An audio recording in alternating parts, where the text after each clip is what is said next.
나의 시선을 주께 두고 좋아하는 것도 있지만 우리에게 싫어하는 것이 있죠. 특별히 나는 이런 것이 싫다. 사람마다 굉장히 많이 다른 것 같아요. 어떤 사람은 이렇게 징그러운 동물을 굉장히 싫어하는 사람들이 있습니다. 그죠? 어떤 사람들은 또 잔소리 듣는 것을 아주 싫어하는 사람이 있어요. 주로 부모나 배우자를 통해서 그러한 잔소리를 듣는 것 굉장히 싫어하겠죠. 또 어떤 사람은 돈이 없는 상황, 재정이 쪼들리는 상황을 굉장히 싫어하기도 합니다. 그리고 어떤 사람은 명예가 사라지는 것, 이것을 굉장히 싫어하죠. 어떤 사람은 건강이 나빠지는 것에서 특별히 부담감을 갖고 싫어합니다. 사람마다 싫어하는 것은 천차만별인 것 같아요. 또 상황에 따라서 특별히 더 싫은 것이 있을 때도 있죠. 그런 상황에서 사실 왜 이 싫어하는 환경들은 다 다른데, 그러나 근본적으로 사실 보면 이 싫어하는 것의 이유를 들어가 보면 우리 마음 가운데 그 부분에 대한, 또 그 상황에 대한 두려움이 우리 가운데 있기 때문에 싫어하는 것 같아요. 그 상황을 맞이하고 싶지 않은 두려움이 우리 가운데 있습니다. 그래서 각자 싫어하는 것들이 있죠. 오늘 말씀에도 보면 고향으로 돌아가는 야곱, 그의 마음 가운데 기대감과 설레임보다는 사실 지금 두려움으로 가득 차 있습니다. 야곱은 지금 나름대로 나그네 생활을 20년 했어요. 그죠? 삼촌 라반의 집에서 20년 동안 살면서 그래도 힘든 생활이었지만 적응을 했는데 이제 돌아가야 됩니다. 그가 왜 돌아갈 수밖에 없습니까? 라반의 아들들, 자기에게 사촌이죠. 이 야곱의 사촌들이 야곱을 굉장히 시기하고 질투했습니다. 라반도 옛날처럼 자기를 대하지 않아요. 이제 떠날 때가 된 거죠. 또 하나님께서 야곱에게 말씀하셨습니다. 이제 고향으로, 친척이 있는 고향으로 돌아가라 라고 하나님이 또 약속을 해주셨어요. 야곱은 지금 집으로 돌아가는 이 상황, 고향으로 돌아가는 이 상황에 가장 그 마음 가운데 있는 것은 사실 어쩔 수 없는 상황 때문에 지금 돌아가게 되는 거고, 또 한 가지 그의 마음에 자리 잡고 있는 것은 두려움이었습니다. 이것이 굉장히 싫어하는 일이었죠. 그 자기가 왜 그러면은 이 야곱은 두려움을 갖고 있는가? 고향에 돌아가면 누가 기다리고 있습니까? 형 에서가 기다리고 있죠. 야곱을 죽이려고 기다리고 있습니다. 이 변화에 대한 엄청난 두려움이 지금 야곱의 마음 가운데 가득 차 있는 것이죠. 얼마나 두려웠든지 오늘 말씀에 보면 야곱이 굉장히 두려워했다는 말이 계속 반복되고 있습니다. 그만큼 야곱은 고향으로 돌아가는 길이 기쁜 일이 아니에요. 두려움에 가득 차 있는 일입니다. 두려움 가운데 야곱은 과연 이 두려움과 이 상황을 대하는 어떤 모습이 야곱 가운데 있는지 오늘 말씀을 통해서 우리가 살펴보려고 합니다. 1절과 2절 말씀을 우리가 함께 읽겠습니다. 1절, 2절 시작. 야곱 역시 자기 길을 계속해서 갔는데 그에게 나타났습니다. 야곱이 그들을 보고 이것은 하나님의 군대다라고 말하며 그곳을 마하나임이라고 불렀습니다. 자, 지금 보니까 1절에 이렇게 얘기하고 있어요. 야곱 역시 자기 길을 계속해 갔다. 우리가 중간에 어떤 일이냐면 야곱이 지금 삼촌 라반의 집에서 밤에 야반 도주를 했잖아요. 밤에 도망 나왔습니다. 가족과 자기의 재산을 다 이끌고. 근데 삼촌 라반이 쫓아왔어요. 야곱을 쫓아왔습니다. 그리고 여러 가지 우여곡절 끝에 이제 잘 화해를 했어요. 그리고 같이 식사를 하고 하루를 보내고 이제 삼촌 라반은 자기가 있던 집으로, 장막으로 돌아갑니다. 그리고 오늘 말씀처럼 야곱 역시, 야곱도 이제 자기가 가던 길을 계속 가는 거죠. 고향을 향해 야곱은 걸어갔습니다. 그때 오늘 말씀처럼 야곱이 만난 첫 번째는 야곱이 만난 대상은 누군가? 보니까 하나님의 군대를 만났다라고 얘기합니다. 그래서 그곳을 야곱이 마하나임이라고 부릅니다. 마하나임이라는 뜻은 두 무리의 군대, 그러니까 군대가 이렇게 큰 진영이 있다고 한다면 두 진영의 군대를 이야기하는 것이 바로 이 복수입니다. 마하나임이라고 야곱이 이야기해요. 그러니까 야곱이 만났는데 그 두 무리의 군대를 만난 거예요. 근데 그 두 무리의 군대는 누구냐? 하나님의 군대다라고 오늘 성경은 말하고 있습니다. 사실 지금 만난 야곱의 상황은 야곱의 나중에 이름이 이스라엘이 되잖아요. 이스라엘 백성들이 애굽에서 핍박을 받다가 애굽 땅을 떠날 때 상황과 굉장히 비슷합니다. 애굽 땅을 떠날 때 이스라엘 백성들이 어떻습니까? 뒤에는 이집트 병사들이 막 쫓아오고 있었잖아요. 그리고 앞에는 홍해가 있었습니다. 지금 야곱의 상황이 비슷한 거예요. 야곱은 지금 뒤에서 삼촌 라반이 군사를 몰고 쫓아왔었죠. 그리고 지금 앞에는 형 에서가 야곱을 죽이려고 기다리고 있는 상황입니다. 야곱의 모습과 이 홍해 앞에 섰던 이스라엘 백성과 비슷하죠. 오늘 보면 두 무리의 군대가 야곱을 지켜주었다라고 얘기합니다. 이 마하나임 두 무리의 군대. 그것은 어떻게 보면 이스라엘 백성들이 출애굽을 할 때 구름 기둥이, 또 불 기둥이, 낮에는 구름 기둥이었는데 그 구름 기둥이 이스라엘 진영 앞과 뒤를 돌봐준 것, 지켜준 것과 비슷합니다. 또 이후에 우리가 오늘 읽은 12절까지의 말씀에 보면 야곱이 자신의 이 무리를, 자신이 가지고 있는 이 소유를 두 부류로 나눴던 것을 우리가 보게 되는데, 이 야곱이 가지고 있던 두 부류의 소유를 두 무리의 천사들이 지켜준다는 것을 지금 상징하고 있습니다. 그것이 바로 마하나임이죠. 오늘 이 두 무리의 군대는 누구인가? 천사들이었다라고 성경은 이야기합니다. 그러니까 이 군대는 눈에 보이는 군대가 아닙니다. 눈에 보이지 않는 영적인 군대를 이야기하고 있는 것이죠. 왜 하나님께서는 이 두 무리의 천사 군대를 왜 야곱에게 보여주고 있습니까? 눈에 보이는 야곱이 두려워하는 이 현실을 넘어서는 하나님의 놀라운 능력, 하나님이 돌보시고 계시다는 것을 보여주기 위해서 야곱의 영적인 눈을 연 것이죠. 그리고 통해서 야곱은 그 하나님의 군대를 보게 하셨습니다. 야곱의 곁에는 하나님의 군대가 이렇게 지켜주고 있다라는 것을 야곱이 알 때 야곱은 이 두려움에 벗어날 수 있을 것이었습니다. 그래서 하나님은 야곱에게 이것을 보여주는 거예요. 열왕기 하에 보면 비슷한 또 현장과 비슷한 것이 하나가 나오는데, 거기는 엘리사라는, 여러분이 알고 있을 겁니다. 엘리사라는 선지자의 이야기가 나오는데, 그때 보면 이스라엘하고 아람이라는 나라랑 싸우고 있었어요. 이 아람 왕이 굉장히 힘이 막강한 나라였습니다. 이스라엘 왕을 죽이려고 이스라엘 지역에 매복을 하고 있었어요. 계속 이스라엘 왕이 지나가면 그 이스라엘 왕을 죽이려고 아람 군대가 계속 매복을 하고 있었는데 이스라엘 왕을 죽일 수가 없었습니다. 이유는 보니까 이 엘리사에게 하나님이 계속 얘기해 주시는 거예요. 아람 왕이 지금 군대를 데리고 어디에 매복해 있다. 그러니까 이스라엘 왕은 그리로 가지 말라라고 하나님이 엘리사라는 선지자에게 계속 얘기해 주시는 거예요. 그래서 엘리사가 이스라엘 왕에게 계속 얘기합니다. 어디로 가지 마십시오. 그곳에는 아람 왕과 군대가 매복해 있습니다. 그러니까 이스라엘 왕을 잡을 수가 없는 거예요, 아람 왕이. 그래서 아람 왕이 회의를 합니다. 자신의 신하들을, 장관들을, 군대 장관들을 모아놓고 어떻게 했으면 좋겠느냐. 그러니까 아람 왕의 이 군대 장관들이 내놓은 아이디어가 뭐냐면 엘리사를 죽여야 된다. 왜냐? 그가 하나님의 사람인데 이 아람 왕이 또 이 군대가 매복해 있는 지역들을 다 하나님이 그에게 말씀하셔서 엘리사가 이스라엘 왕에게 다 얘기해 준다는 거예요. 그러니까 우리가 잡을 수 없는 것입니다. 그래서 아람 왕이 어떻게 하냐면 자신의 엄청난 군사와 이 마병들을 데리고 엘리사를 치러 옵니다. 엘리사가 도단이라는 지역에 살고 있었는데 그곳에 이 아람 왕의 군대들이 와서 쫙 이렇게 성을 둘러싸서 엘리사를 죽이려고 하는 거죠. 잡아서. 아침에 일어나 보니까 엘리사의 시종, 사환이, 종이 나와서 보니까 아람 왕의 엄청난 군대들이 매복하고 있는 거예요. 이 종이 달려와서 엘리사에게 얘기합니다. 큰일 났습니다. 지금 아람 왕의 군대가 우리 성을 둘러싸고 있는데 이제 우리 죽었다고. 그러니까 엘리사가 이렇게 얘기합니다. 걱정하지 마라. 두려워하지 마라.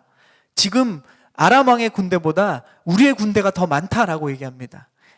사환이 이 종이 들을 때 웃기는 얘기죠. 지금 도단에 엘리사하고 자기 딸랑 두 사람밖에 없고 군사도 없는데 엘리사는 우리 군대가 더 많다라고 얘기하는 거예요. 엘리사가 그 얘기를 마치고 기도를 합니다. 그러니까 이 사환, 종의 눈이, 영의 눈이 열렸어요. 그리고 보니까 도단 지역에 아람 왕의 군대보다 더 많은 하나님의 군대, 하나님의 천사들이 그들을 호위하고 있는 것을 보게 되었습니다.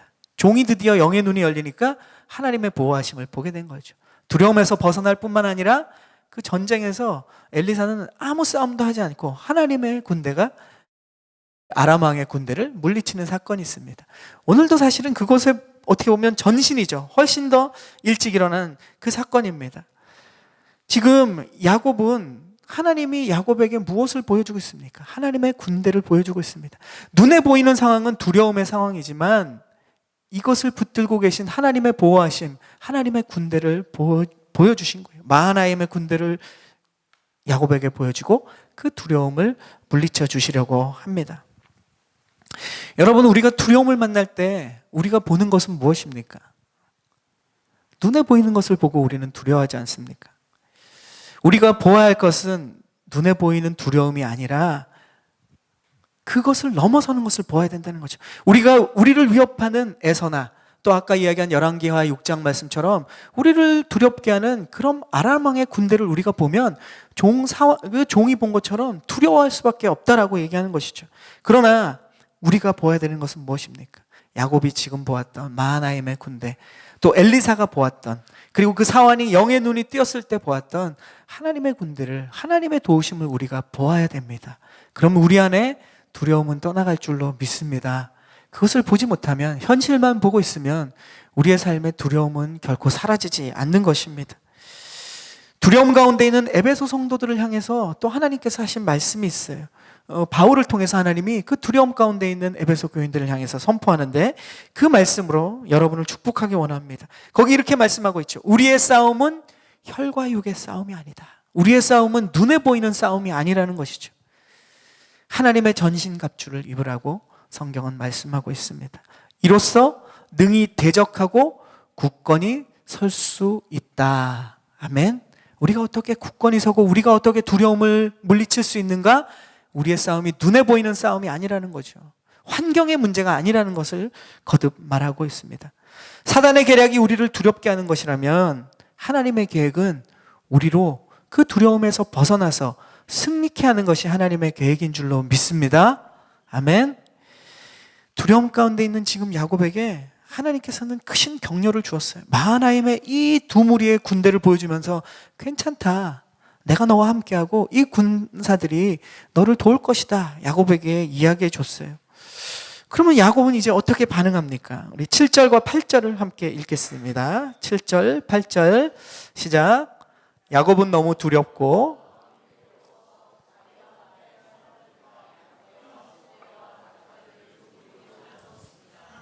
그는 만약 에서 형이 와서 한 무리를 공격하면 남은 진영은 달아나도록 해야겠다라고 생각한 것입니다. 자, 지금 야곱에게 하나님께서는 이 영적인 눈을 열어주셨어요. 이 엄청난 마하나임의 두 군대를 보여주셨는데 야곱은 지금 사실은 그 정도면 야곱의 이 두려움을 물리치는데 충분할 것 같았습니다. 야곱은 어떻습니까? 그 두려움이 사라지지 않았어요. 처음 아버지 집을 도망쳐 나올 때도 베델에서 하나님이 야곱에게 보여주시지 않았습니까? 하나님의 사다리를 통해서 너는 못 보고 있지만 고난 가운데 네가 지금 혼자 이 광야길 가운데 있지만 내가 너를 위해서 일하고 있는 것을 보여주셨어요. 하나님의 천사, 그들이 사다리를 통해서 하나님의 일을 감당하는 걸 보여주고 그 두려움을 걷어가려고 했었어요. 마찬가지로 오늘 보면 마하나임의 군대를 통해서 야곱에게 하나님 보여주십니다. 너를 보호하고 있다. 너를 위해 싸울 것이다. 걱정하지 말라. 사실 베델에서 그 하나님의 사다리에서 보여준 것보다 엄청난 군대이지 않습니까? 천사 하나를 보여준 것이 아니라 천사 두 부대를 보여주고 있는데도 야곱은 근심하는 거예요. 걱정하는 거예요. 두려움에서 벗어나지를 못하는 겁니다. 이 놀라운 광경조차도 야곱에게는 큰 도움이 안 되는 것 같습니다. 우리가 볼 때는 이 야곱을 향한 하나님의 격려가 도우심이 충분할 것 같은데 야곱은 두려움에서 벗어나지 못합니다. 그리고 지금 종들에게 전해오는 이야기가 그의 마음을 더 두렵게 떨리게 만듭니다. 야곱이 사실은 이 하나님의 군대를 보고 처음 한 행동은 뭐냐면 하나님을 믿고 두려움에서 벗어난 것이 아니라 자기의 종들을, 이야기꾼들이라고 나오는데 이 종들을 먼저 형 에서한테 보냅니다. 바로 만나면 무슨 해를 당할지 모르니까 먼저 형의 마음을 누그러뜨리려는 계획을 세워요. 그래서 종들을 보냅니다. 그리고 종들에게 이 이야기를 꼭 형한테 정하라고 얘기합니다. 내용을 정리해보면 오늘 우리가 3절 이하에 읽었던 말씀인데 내용은 이런 거예요. 이제까지 오랫동안 자기가 형을 못 만난 것은 먼 집에 있는, 먼 삼촌네 집에 이 라반의 집에서 오랫동안 내가 힘들게 살았기 때문에 형을 뵐 기회가 없었습니다. 그러니까 양해해 주십시오 하는 거죠. 두 번째, 내가 지금 야곱이 이제 소유가 충분히 많습니다라는 것을 꼭 전하라고 얘기합니다. 이건 뭡니까? 형으로부터 속여가지고 장자권을 뺏어가지고 내가 아버지 재산에 대해서 관심이 전혀 없습니다. 그러니까 옛날처럼 그렇게 내가 형이나 아버지의 재산을 뺏는 그런 사람으로 생각하지 마십시오. 저는 이제 충분히 재산이 있으니까 아버지 집의 유산에 대해서는 제가 전혀 관심이 없다는 것을 꼭 종들에게 전하라고 합니다. 세 번째, 이제 직설적으로 얘기합니다. 노여움을 푸시고 이제 사랑으로 너그럽게 용서해 주십시오라고 얘기합니다. 뭐 여러 가지 얘기지만 한마디로 얘기해서 뭡니까? 종을 보내갖고 이 얘기 꼭 전해라. 형한테 살려주세요, 이거예요. 나 이제 고향으로 돌아가는데 형 만날 때 목숨만 살려달라는 얘기를 이렇게 거창하게 길게 설명하고 있습니다. 안타까운 거죠. 하나님의 그 도우심을 보고도 그 두려움에서 벗어나지 못하기 때문에 형에게 이것을 전하라는 겁니다. 근데 종들이 이제 전했어요. 근데 종들이 이제 야곱에게 와서 가져온 소식은 자신이 예상했던 거랑 좀 달랐습니다. 형이 그 얘기를 듣고 400명의 사람들과 함께, 군사들이겠죠. 에서가 자기의 이 족장이기 때문에 그 부족을 이끄는 400명의 사람들과 함께 지금 야곱을 맞이하러 달려오는 거예요. 근데 중요한 것은 이 종들이 이 400명이 함께 오고 있다는 소식은 전했는데 이 형과 400명이 야곱을 환영하러 오는 건지 죽이러 오는 건지 거기에 대해서는 모른다는 거예요. 그래서 그냥 사실만 전했습니다. 형과 400명의 사람들이 지금 당신에게로 야곱이 주인이니까 주인님께 지금 오고 있습니다. 이 소식을 전했어요. 야곱이 이것을 보면서 어땠습니까? 더 두려웠습니다. 종들은 사실 이 에서와 400명의 사람들이 오는 이유를 몰랐지만 사실 야곱은 알아야 됐어요. 지금 에서와 이 400명이 결국 야곱을 죽일 것입니까? 아닌 거죠. 왜냐? 야곱은 지금 1절, 2절에 이미 하나님의 군대를 보았어요. 하나님의 약속, 하나님의 도우심을 봤다는 거예요. 그러면 이 에서와 400명이 오는 것은 설사 죽이러 오더라도 하나님이 막아주실 거고 환영하러 오더라도 야곱은 이 모든 문제가 해결되는 거예요. 두려움에서 벗어날 수 있는 상황입니다. 종들은 모를지 몰라도 야곱은 알아야 됐어요. 근데 야곱은 그것을 보고도 더 두려워했다는 거죠. 그것이 오늘 말씀입니다. 야곱은 종들과는 뭔가 달라도 달라야 했지만 그는 더 두려움 가운데 있는 모습을 봅니다. 눈에 보이는 이 현실 너머의 엄청난 영적인 실체를 보고도 두려워하는 야곱의 모습이죠. 우리의 삶은 어떻습니까? 우리도 사실 말씀 가운데 하나님을 만납니다. 기도 가운데 하나님을 만나죠. 찬양 가운데, 모임 가운데, 오늘의 예배 가운데도 여러분은 하나님의 크심을 인정합니다. 그리고 만나죠. 그리고 때로는 우리가 그것을 경험하고 우리의 삶에 진짜 하나님이 계시고 나를 도우신다는 것을 우리가 믿습니다.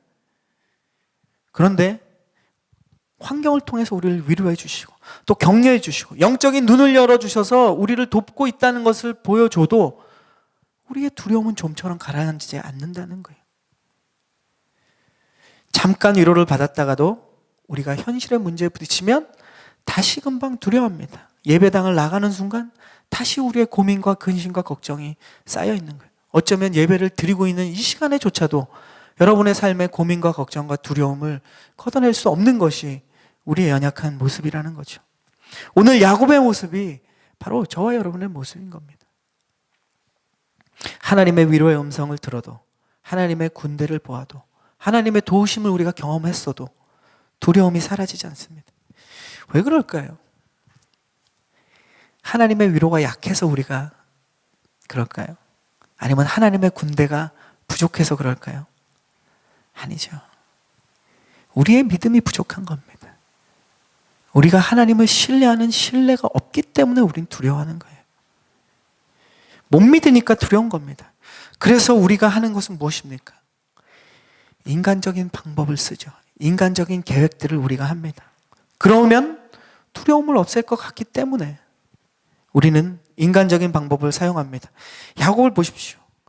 지금 야곱은 이제 하나님의 군대를 보고 그러나 여전히 두려웠기 때문에 이 반응 환경 속에서 자기의 계획들을 세웁니다.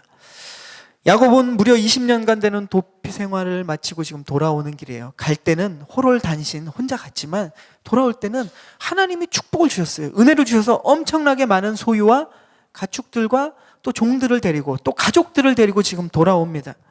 이제 야곱은 재산이 많아져서 이것을 잃을까 봐 더 큰 걱정이 있는 거예요. 떠날 때보다 더 큰 걱정을 가지고 돌아오고 있습니다. 가진 것이 재산이든지 명예든지 많으면 많을수록 더 걱정은 커지는 것 같아요. 그래서 야곱이 생각해내는 방법은 뭡니까? 자신의 재산을 이 두 대로 나누어서 따로 움직이는 겁니다. 그리고 야곱은 오늘 말씀에 있죠. 그가 왜 이렇게 생각했는가? 형이 와서 만약에 한 대를 치면 나머지 한 대는 그 틈을 타서 도망가야 되겠다. 어떻게 보면은 그나마 피해를 최소화하려는 야곱의 지혜일지도 몰라요. 그러나 한편으로 생각해 보면 얼마나 어리석은 생각입니까? 에서는 누굽니까? 사냥꾼입니다. 사냥에 정통한 사람이에요. 그가 함께 데려오는 400명은 뭡니까? 사냥이 식은 죽먹기죠. 한 대를 치고 만약에 에서가 마음만 먹는다면 한 대를 치고 나머지 한 대를 치는 게 어렵겠습니까?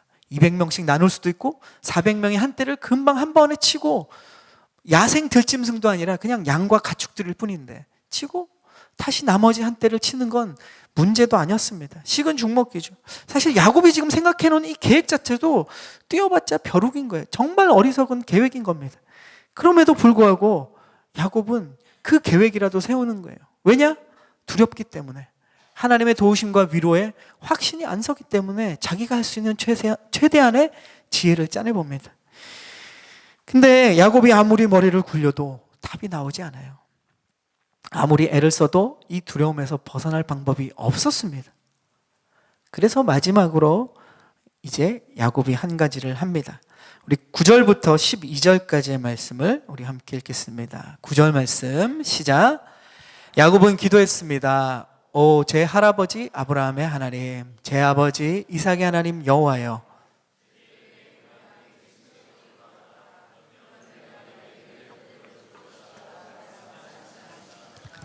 저는 주께서 주의 종에게 베풀어 주신 그 모든 자비하심과 신실하심을 감히 받을 자격이 없는 사람입니다. 제가 지팡이 하나만 가지고 이 요단강을 건넜지만 이제는 이렇게 두 무리나 이루었습니다. 저를 저의 형의 손, 곧 에서의 형의 손에서 구원해 주소서. 그가 와서 저와 제 처자식들을 공격할까 두렵습니다. 그러나 주께서는 내가 분명히 내게 은혜를 베풀어 내 자손이 바다의 모래처럼 셀 수 없이 많아지게 하겠다고 말씀하셨습니다. 아멘. 자, 야곱이 지금 두려움 가운데 세 번째 행동을 합니다. 그것은 뭡니까? 기도예요. 이제 기도를 하는 거예요. 첫 번째 행동은 뭐였습니까? 하나님이 보여주셔도 두려움이 사라지지 않으니까, 하나님이 위로하셔도 군대를 보여주셔도 두려움이 사라지지 않으니까 형의 마음을 누그러뜨릴 계획을 짰어요. 종들을 보내서 마음을 누그러뜨리려고 했습니다. 그런데 자기가 원하던 답을 못 얻었어요. 두 번째 행동은 뭡니까? 자기의 소유를 두 대로 나누어서 하나라도 건지려고 합니다. 근데 그래도 불안하고 답이 나오지 않아요. 두려움은 사라지지 않아요. 결국 야곱이 택한 세 번째 방법은 뭡니까? 기도입니다. 기도의 내용은 무엇입니까? 사실 이 내용은 베델에서 했던 기도를 그대로 붙잡고 야곱이 기도하는 거예요. 베델에서 만났던 그 하나님의 경험을 붙잡고 야곱은 지금 기도하고 있습니다. 베델에서 무슨 일이 있었습니까? 우리가 잘 아는 것처럼, 우리가 나눈 말씀처럼 그가 집을 떠나서 삼촌네 집으로 도망가고 있을 때 베델에서 하나님의 사다리를 만나고 하나님이 그를 축복하는 약속들을 그가 받았습니다. 하나님께서 야곱에게 얘기하죠. 너를 위해서 끊임없이 내가 일하고 있다. 뿐만 아니라 너가 이후에도 계속 내가 너를 축복할 텐데 너를 고향으로 다시 돌아오게 하겠다. 그리고 내 약속을 다 이루게 하겠다라는 약속을 하나님이 해주셨죠. 그 말씀을 붙잡고 지금 야곱이 기도하고 있습니다. 사실 오늘 말씀의 배경은 베델이 아니에요. 지금 베델 땅에서 이 기도를 하고 있는 게 아닙니다. 다른 곳에서 하고 있어요. 그런데 오늘 제목은 뭡니까? 베델을 기억하며가 제목입니다. 장소가가 아니라 베델에서 야곱이 만났던 그 하나님, 또 베델에서 약속했던 그 하나님의 약속을 지금 붙잡고 야곱이 기도한다는 거예요. 어떤 장소에서 기도하는 것이 중요한 것이 아니라 내가 어떤 하나님을 붙잡고 기도하는 것이 중요한 것입니다. 그래서 베델을 기억하며 야곱은 지금 여기서 기도하고 있는 것입니다. 우리는 우리 자신이 만난 하나님이 있어요. 내가 만난 하나님의 경험이 다 있습니다. 그리고 내가 만난 하나님의 그 장소가 있고 때가 있고 상황이 각자 있습니다. 그리고 내가 만난 그 하나님의 감동이 있어요. 그리고 하나님께서 나에게 하신 약속도 있습니다. 하나님이 저와 여러분에게 하신 소망도 있어요. 그런데 우리는 너무 자주 잊고 산다는 거죠. 그냥 세상 가운데 마치 그게 없는 사람처럼 잊고 살아요. 그러다 고난이 오면 어떻게 됩니까? 그것이 다시 생각나죠. 고난이 오면 오늘 야곱처럼 하나님밖에 없는 거예요. 붙잡을 것이. 붙잡을 대상이 하나님밖에 없는 거예요. 안 그러면 다른 것으로는 내 이 문제와 두려움을 해결할 수 없기 때문에 그제서야 하나님을 붙잡습니다. 그리고 우리가 떠올리고 붙잡아야 될 것은 무엇입니까? 하나님이 나를 만나 주셨던 것, 하나님이 나에게 축복하셨던 것, 하나님이 나에게 약속하셨던 것, 하나님이 나에게 주셨던 소망, 이것을 붙잡아야 된다는 거예요. 우리는 야곱의 기도를 통해서 하나님이 나에게 어떤 분이신지, 나를 하나님이 언제 만나 주셨는지, 어떻게 나에게 역사하셨는지, 어떻게 나에게 약속하셨는지를 다시 한번 우리는 기억하고 붙잡기를 축복합니다. 우리가 문제를 만날 때 우리가 붙잡아야 될 것은 바로 내가 만난 하나님이에요. 그 하나님을 다시 붙잡아야 됩니다. 말씀을 마무리하겠습니다. 오늘 말씀에서 여러분, 야곱의 제일 큰 문제가 무엇입니까? 오늘 설교를 쭉 들으면서 야곱의 제일 큰 문제는 이거다. 무엇이 떠오르겠습니까? 야곱의 제일 큰 문제는 기도가 제일 마지막에 있었다는 거예요. 그게 제일 큰 문제고, 이것이 야곱의 문제고, 어쩌면 저와 여러분의 제일 큰 문제입니다. 기도를 안 하는 게 문제인 게 아니라 기도가 제일 마지막에 하는 여러분의 마지막 보루가 된다는 것이 문제라는 겁니다. 우리에게 기도는 첫 번째여야 됩니다. 아멘? 하나님은 그 능력을 우리에게 주셨어요. 첫 번째 사용하라고 주신 겁니다. 그런데 우리는 우리의 삶에서 기도가 제일 마지막이에요. 내가 할 수 있는 것, 내가 할 만한 것, 내가 붙잡을 만한 것 다 잡아보고 안 되면 그제서야 기도합니다. 두려움이 우리를 찾아올 때, 문제가 우리에게 일어날 때 우리의 우선순위는 기도가 됩니다.